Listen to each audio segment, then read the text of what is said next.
Hey guys, today we're just going to show you how to fix the no signal issue with the reverse camera. So if you look here, put the car in reverse, please wait,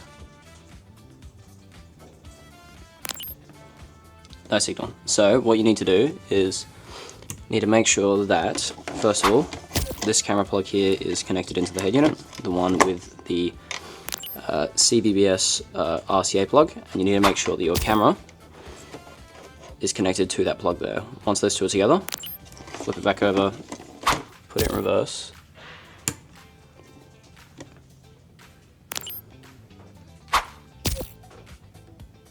And you can see now that we have a camera feed, so let's fix that.